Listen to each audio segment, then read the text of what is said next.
Salut à tous. Alors dans cette vidéo, on va essayer de voir un petit peu plus justement en lumière naturelle comment on va trouver, enfin, par rapport au lieu, qu'est-ce qu'on peut faire, voir les pauses, voir les réflexions, les analyses.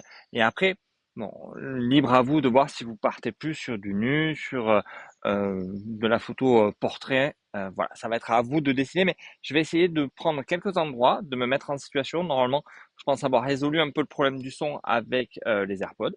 Et vous allez me dire, voilà, si voilà, cette vidéo peut vous aider. Alors, on teste aussi le suivi Active Track, justement, de l'osmo, hein, toujours pareil. Par exemple, ici, vous voyez, moi, je trouve que c'est très intéressant, cet arbre. En fait, c'est, ça doit être un arbre qui part, et il y a plusieurs choses. Parce qu'on peut aller chercher des poses très stylées, très posées, très sensuelles, très glamour. On peut, si on veut faire du portrait, même à la rigueur, faire juste du cache-cache. Le modèle va se cacher et vous allez pouvoir venir chercher que le portrait. Je trouve que voilà, il y a de quoi faire de manière assez intéressante. Il y a des petits points comme ça que il faut savoir prendre. Je vais vous le montrer de l'autre côté. Euh, Vraiment qualitatif. C'est simple. Il y a quelques arbres et on trouve l'idée. En fait, et on va demander au modèle de venir se positionner pour voir ce que ça donne. Ça peut ne rien donner. Il faut être OK là-dessus que le résultat peut être totalement merdique. Mais ça peut des fois donner de super photos. Voilà, je vous le montre un peu mieux, histoire de voir, vous voyez, c'est là où j'étais peut-être un peu loin.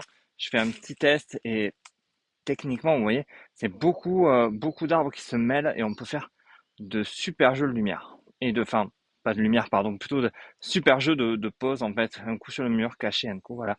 Je trouve ça intéressant. Voilà, j'essaye un petit peu aussi de sortir du studio et de vous montrer un petit peu comment on peut réfléchir l'extérieur.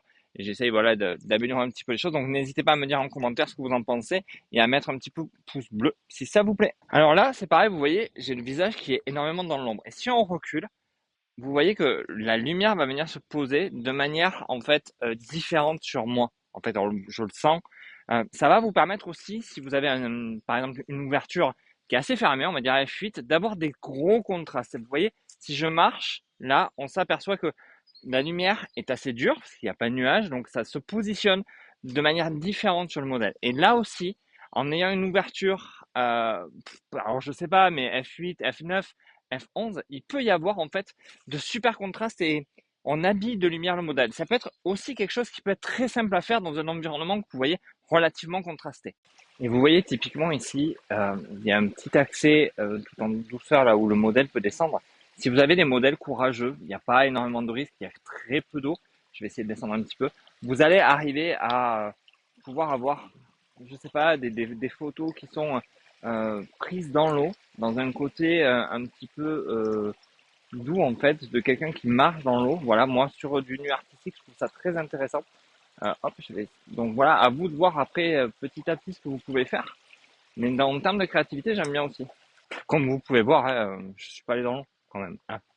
J'ai quand même euh, beaucoup moins de facilité moi à aller dans l'eau que j'ai de facilité à mettre mes modèles dans l'eau. Bon bref, on peut en parler. Après, il est vrai que faire appel à sa créativité, des fois, ça demande beaucoup d'énergie, beaucoup de temps. Moi, je sais que ça me prend énormément de temps de repérage. Là, vous voyez, ça fait la troisième fois que je viens dans ce lieu pour voir en fait qu'est-ce qui pourrait m'inspirer selon mon humeur, selon ce que je peux faire. Il y a des fois, ça change totalement. Donc là, je suis beaucoup plus enclin à trouver des arbres qui me correspondent, des endroits euh, qui font que là, je me dis, tiens, tu pourrais revenir, tu pourrais faire telle ou telle photo, tel ou tel portrait.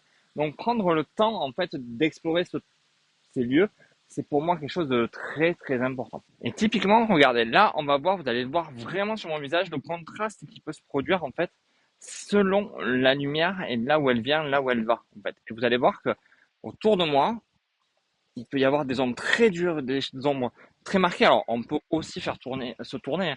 Voilà, vous voyez sur le visage, hop, ça devient problématique ou pas, ça va dépendre de ce qu'on veut faire en fait avec son modèle, mais c'est typiquement le genre de photo que j'aime travailler. Vous voyez, là on le voit bien à F8, F11, justement pour avoir des photos très dark, très contrastées justement en déplaçant le modèle dans la nature. Alors il y en aura beaucoup, ça va être des déchets, mais il y en aura beaucoup aussi qui auront une très grande qualité.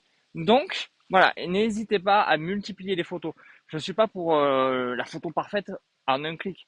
J'aime bien le côté où on s'autorise à faire un petit peu ce qu'on veut et à avoir beaucoup de photos. Allez, je vais clôturer cette vidéo là. En vous disant, voilà, vous m'avez vu partager avec vous, enfin, les lieux, comment je recherche, comment je teste. Vous avez vu que des fois les arbres m'inspirent, la lumière m'inspire, et j'essaye, voilà, justement, de trouver ces moments pour venir avec mes modèles et travailler. J'hésite pas à travailler longtemps avec les modèles, c'est-à-dire je peux les faire repasser trois, quatre fois dans le même endroit pour que la lumière se pose, que je puisse redéclencher. Je fais pas non plus la photo parfaite, je peux avoir tendance à travailler à la rafale même. Peu importe, l'idée en fait c'est de d'arriver à capter ce que l'on veut, de la manière dont on veut. Et si c'est pas dans les règles, on va dire, de l'art parfaite, de la photo posée, machin, c'est pas grave. Faites ce que vous ressentez et faites comme vous avez envie. Si toutefois vous avez envie de prendre un rendez-vous pour qu'on parle ensemble, il doit y avoir un lien en dessous, en dessus, vous cherchez, ce sera avec grand plaisir. Vous aurez accès à mon calendrier et vous pourrez prendre rendez-vous. Il y a un e-book aussi à télécharger. Si vous l'avez, tant mieux. Si vous l'avez pas, ben, vous trouvez-le, vous avez le lien par là. Et sur ce, ben, je vous dis à bientôt. Bye bye.